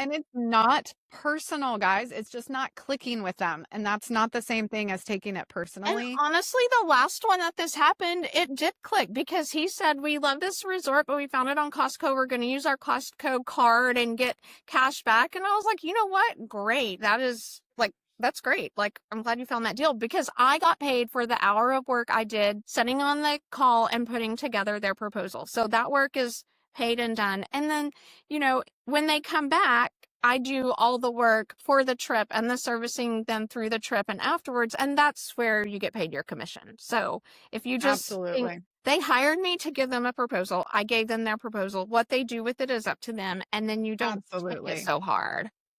I really like that. So what's number 2? Number 2 is surround yourself with successful people and knowledge. And this has always been big for me. And you can do that for free. You can join Maximize. You can join the Resorts of the Riviera Maya group.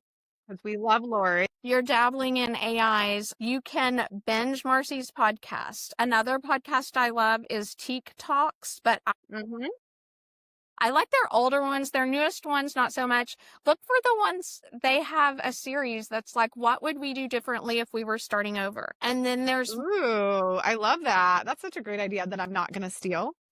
I'm not, I promise. No, seriously, like right now, I just talked to people and I'm like, no, you can't do that because like somebody else already did it. Like me, I've already done that. You can't take it.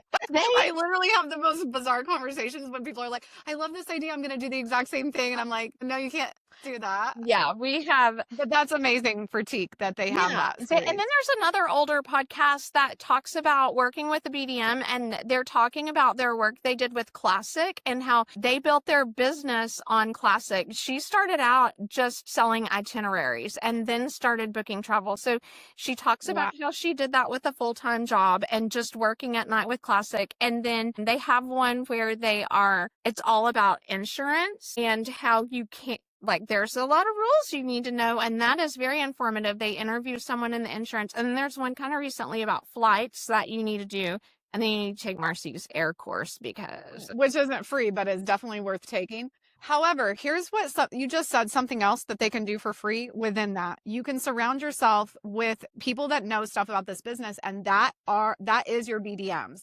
So building relationships with your BDMs is free. And if you're in a situation where perhaps your owner is telling you can't, they are fucking delusional, and you can absolutely reach out privately to your BDM. And if somebody causes a fuss, you need to pull out the 1099 manual, which is on the IRS website, that you get to run your business like you want. And you may build networking connections, and building networking connections inside the travel industry is free. It's just, you have to be in the right places and get to know people and be willing to get yourself on the list for the lunches if you're in bigger cities, and attend their webinars. If you show up to a BDM's webinar, that is free, and then you send them an email thanking them for the webinar, saying, thank you so much for doing this webinar. I learned so much stuff. I would love to connect with you on a 15-minute get to know you call because I would like to sell more of your property.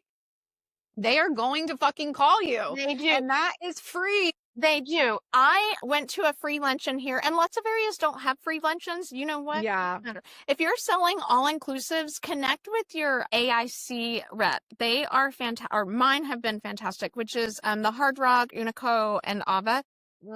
I did a free luncheon here and she was up there. She was like, I was a travel agent for years and I just started this job. So I'm new. After that, sent her an email. I was like, hey, it was great to meet you. I am looking to do more weddings. I know that you guys have great, y'all. I got invited to like 4 or 5 FAMs right off. Just because you built the relationship over a freaking He email. was like, I would love for you to come to one of these. I signed up. I applied for one. And then she responded and was like, she didn't have enough people responding for that date. And so she starts inviting me to someone else's fam that I could make. She just wanted to get me in so bad. That's Everyone's amazing. complaining about, I don't get fams. It's because you're not reaching out, because I had to turn down all 5 of those fams because I already had one booked. And then and another one was the one I could make. Well, I was having a surgery too. When I could make was at Ava. And I was like, I really did just stay there. And this, like, it's over my birthday, so I don't want to go. And then she's like, well, the new Unico that's opening in PV, we're going to have a fam. And that's one where you could bring your partner. Like, they're Wow. Yes. We love an inside scoop. Like, she totally gave you So fucking tea. I'm going to keep you. Reach out, email. And then, she friended me on Facebook. She's not in my group, but she, like, when I post I think I posted about having ChatGPT help with homework last night. She, like, comments on, my personal posts. You're building a relationship there, people. And it is not a one-way street. No. Our BDMs do not owe us their time any more than we owe a client time. Yeah. So if you are disrespectful, if you only ask for help when shit is hitting the fucking fan, they're not going to see it as an opportunity. They're going to... But I will say now, Chas, if you have any shit hitting the fan, you can like DM her on Facebook and be like, I'm having a shit. Yeah. But you have to earn that space. You can't just like walk into it and be like, I'm a TA. I'm so important. I am in your region. You have to build it both. Like, I tell this to people all the time. It's so important. And if you're not willing to take that time, why would they take that time for you? It's like dating. My God. During COVID, it was right prior to COVID, I went to, it was with Moon Palace. She was a BDM. I went to a luncheon here. I reached out to her afterwards and she was like, hey, I'm going to be in your neighborhood next week. Let's meet for, I think she said lunch. We went to this little wood-fired pizza place, sat there all afternoon having cocktails. And then during COVID, she would be like, hey, I'm bored. Do you want to Zoom? And then it wouldn't even be about work. And she ended up losing her job, but now, and I quit the travel industry, right? Now she's with a private resort thing in Cabo, which I just fell in love with Cabo, and I still have her as a connection.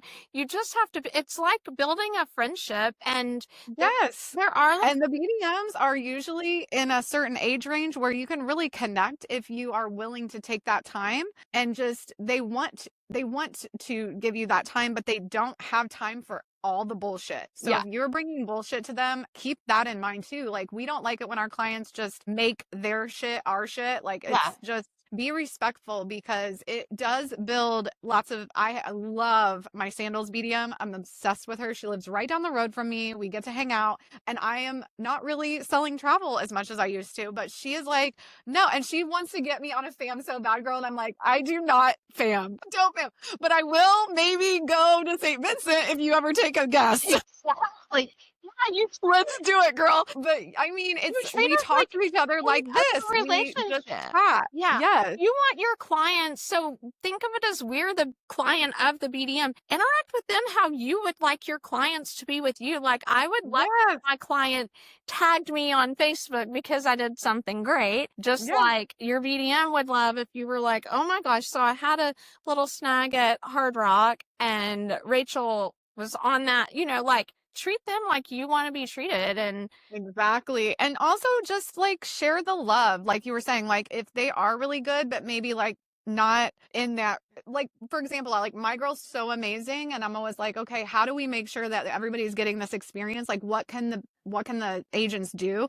So when agents complain about BDM stuff, I'm like, no, wait, what have you done for them lately? Like, are you reading their emails? Are you showing up to their webinars? Are you taking their phone calls when they try to get in touch with you? Because those are the things that they do And if you're unresponsive, then how can they ever connect with you in a real life situation? Yeah. So I love this so much. And that's going over and above. But what's your third one? Third one, let me see. Oh, the third one is, this is my accounting side. Make a spreadsheet and do some math.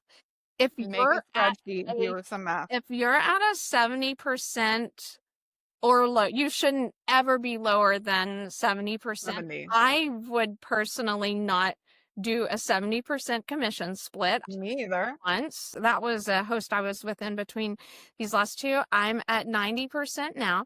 If you are paying, I don't know how much annual or $75 a month fee and you're at 70%, you're losing so much money. Type in your sales, figure out what 70% of that is, figure out what 80 and 90% is, and say, I'm throwing away thousands of dollars for only $400 a year. I can bump up here. I can bump up there. Changing hosts is not as scary as people make it.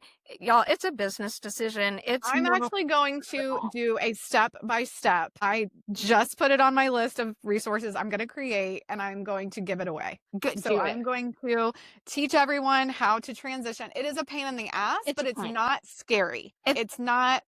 It's administrative work. It's administrative pain in the ass, but it is not the end of the world. And I was talking to somebody literally this morning who was like, this is going to take me 14 months to fully transition. And I said, but if you wait one more month, that took you fucking 15 months. So get started today, because if you are sitting there listening to us and you're like, I want everything that Chasity has.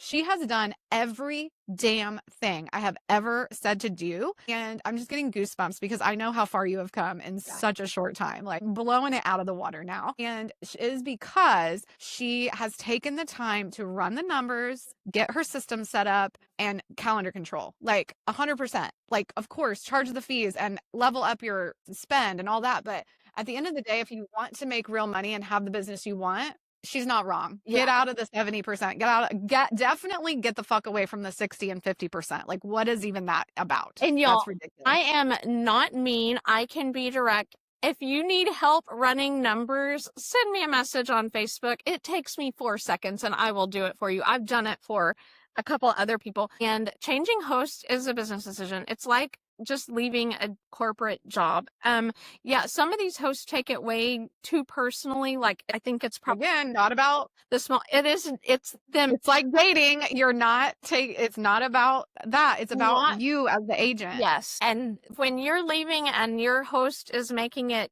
terrible, honey, it's not me, it's you. You need to for sure not take things personally in business. And I remember when I was having a hard time, like transitioning to full-time stay-at-home mom, and I thought, this is one of the top 10 largest money corporations in the world. They don't give a flip if Chasity in accounting is leaving. I'm gonna be replaced tomorrow. This is my life. I have to make the best decisions for me.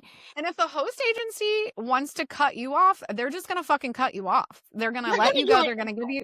They're not gonna renew their contract with you if they're not clicking. So it's a business decision. That's why I would say your host company is not your fucking family. Yeah, it's not. It's our partners in business for right now. And that can change any time. A host company can go out of business and then you would be forced to change. There's all kinds of stories. And it's like, if you're afraid of your host company, you need to leave. Yeah. If you're afraid to talk to the owner of your agency, you need to leave. Like, I don't care if you're making 100%. Yeah, I'm a different host. And outside agents, and I left them not because of a commission or anything administrative. They are a great host. It was aligning my values with, I wanted to have more options for booking air for clients. I felt like I wasn't like a full-on travel agent if I couldn't do all of the air. So I wanted someone with an air desk, but had nothing to do with OA. Nothing to do with them. And y'all, I just sent an email like, I'm canceling my contract. They're like, okay, like, that's it. I was with Gifted Travel Network. Great. I loved it. Their training is top notch, but it was only 70% and their fees are really high. And I did the math. And I was like, I love this. I love being with the Virtuoso agency, but the fees are just sucking money from me. So now I am with TPI. I'm at 90%. Love it. but I'm honestly, so glad you found TPI. I know how yeah. much you've been looking for just the right Yeah. fit for you. And a host is a host to me, as long as You're not in a fucking relationship. they offered what I wanted. It was a good personality fit when I met with them.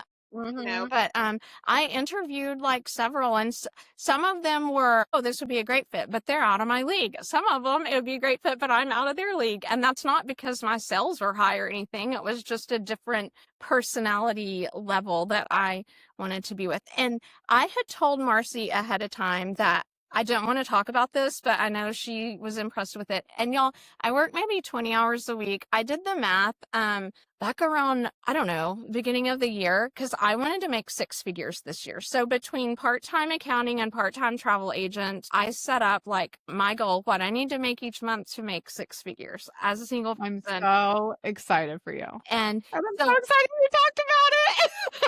Marcie, we Because I love 2 hours to get here, but I'm like, what do you mean? And then all the stuff I taught you got you here, and that's my whole. That's about me. I want you to talk about it. morning, because like I'm sending this to my friends and family to listen to. I don't want them to know my money business, but it doesn't matter. I'm literally like paying I'm running one house. They know you're like a badass. Everybody already knows, but it's like to confirm the amount of effort you have put into both of your businesses, working the least amount of hours so you can be the mom you need to be and put the people that you love first and meet the man of your dreams. All that shit takes time, and we need to make sure that we're maximizing it. And why shouldn't you fucking be making 6 figures? Yeah. Like everybody deserves it. Yeah. Everybody listening right now deserves the business they want, the life they want, the relationships they want. And you can't have that if you're being held back by basic ass shit and shitty hosts. Yeah. Like, yeah, it's not a thing. I never thought this would be possible. Like when in my 20s, I did make nicely into 6 figures in my corporate job. I quit to have my kid, and I was like, that's something I'll never see again, because I can't be at that career level while also being a mom. And then as a single person, like, oh my God, running this whole, I never thought it was possible. I was bored one day and made a spreadsheet to see if it was. And I was like, here's what I make in accounting. I know that I can bump it up in travel, and I can get there fairly easy. It's just, if you know what you're worth, if you know what you sell, if you're niched. She does destination weddings, she does honeymoons, she's romance travel. If I took out the fees, I wouldn't be close. But I made, I'm not going to say how much I made, but I'm doing good. No, that's the thing. It can be a substantial part of your income. And technically it's an additional income stream. It's separate from your commission because it's not tied to your commission, guys. It's not tied to your commission. So there's no reason that you can't run the fee yourself. And that's a whole other conversation. Yeah. I don't think you can scale without a fee, because you cannot scale so much trouble. I love that. Thank you, Chas. Okay, one more thing. We are like reaching the 2-hour mark. This is my longest podcast so far. I know, but I am loving it. And this is how we are when we DoorDash queso. Like, I'm like, no, it's taking hours. Like, Eric's like, who are you still voice chatting with? And I'm like, well, it's either Miranda or Chas. Maybe Sharon. That's it. Like, funny. Oh my God. Yeah. So, okay. What is your travel agent unpopular opinion? You can't be very effective if you're not traveling yourself, and you can sell way better if you go to the destination. Like, I personally don't sell destinations that I'm not really comfortable with and have traveled there. There are so many, I feel really bad because someone would be like, I just had a newborn and I want to stay home and I'm going to be a travel agent. What can I do? I'm like, you need to take care of your baby. And then when they're in kindergarten, when you can travel, or they're like, hey, we just don't have, I can't travel and I can't, how can I make this business successful? You can read all you want. You can do all the trainings. You can watch all the YouTubes, but that is like describing a menu item or your favorite food to someone when you've never tasted it. Ooh, so true. I had never sold coffee. So you have to have some money before you start this business. You do have to have some money. You can't start this business unless you can't travel without money. There's no such thing, especially right out of the gate. There's no super big discounts. And even if you get picked for a fam, that fam usually comes with a fee and your flight and your, just even going to the airport and parking at the airport. And I think people don't understand how quickly it adds up. And I want to say this out loud because I got some hateful message last night on one of my ads that said, don't listen to this scam artist. Don't ever buy anything from her because she doesn't know what she's talking about. She says you have to have $5,000. And I was like, I didn't say pay me $5,000. First of all, Samantha, I said you need money for the first 12 to 18 months because you're not making money for the first 12 to 18 months. And it is a bullshit to think you can start an entire ass business for $39 and a laptop per month. Like, please fucking quit saying it. So these MLM princesses are all up in my shit. And that's exactly who I want to target is people who are getting into predatory situations because they think they can do this from their couch with a newborn and never ever leave the house, never go anywhere, but expect to have a thriving business. 90% of MLM travel agents never make a fucking dime. They never make money because they're paying to play and they don't have the money in their bank account. You can have a sweet hobby learning about business and maybe booking a couple of small things for your family, but you're not breaking even. You have to, the $5,000. It's just $5,000. And I don't care. I mean, and I know that sounds like a lot of money, but like if you don't have $5,000, you'll blow through $5,000 in your travel business in less than a year. Like if you're doing it right, if you are setting up your business, if you are getting an account, like if you're understanding the investment of not just time, but that money. And it's like, I'm not the scam artist. I'm just telling you that there are scam artists out there and they sometimes look like they're in an MLM. If it looks like an MLM and it sounds like an MLM, if anybody's your upline or you're in some group with several other agents and somebody's making money off of that group, it's an MLM. You do, yes. If you don't have $5,000 extra, do something. Sell your kids' old clothes. Go drive DoorDash or Uber, or not. I mean Uber, DoorDash.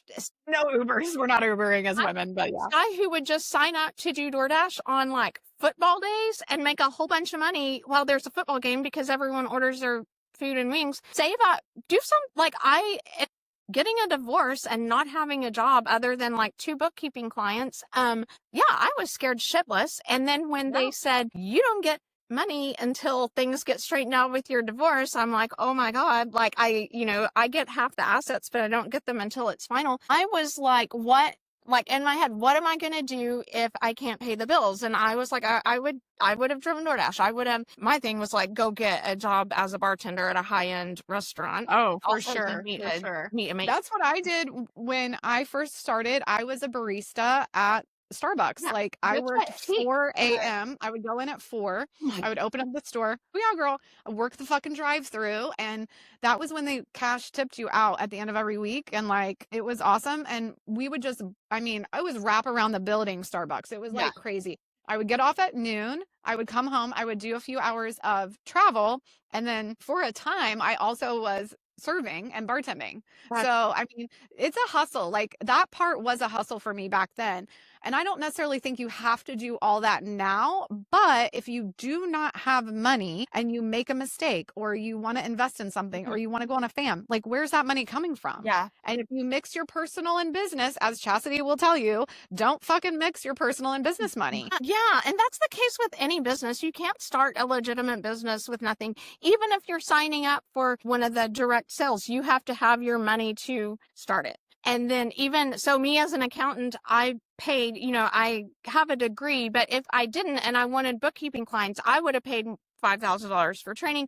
I have to pay for softwares for my accounting. Like there's just costs that you have with the business. You can't run a business for free. I've seen the financials of everything. You cannot run a business for free, but you can't run a business for free. $5,000, you need to travel. It makes you just much more legitimate and much more effective as a travel agent. Love it. We're going to mic drop because it is a full 2. So if you were here the whole time, we love you for that. And I just love that we got to have one of our DoorDash nights on the pod today. I mean, single mom running all the businesses, found the love of her life and still just like showing up, like just giving to her clients. I'm just obsessed with you, Chaz. I'm so happy we got to have this time together and I can't wait till we actually get to we should have a Betty moment. I know. I'm all talk about it in Maximize in front of 13,000 people because Betty can fit 4 people comfortably. No, she can fit 6.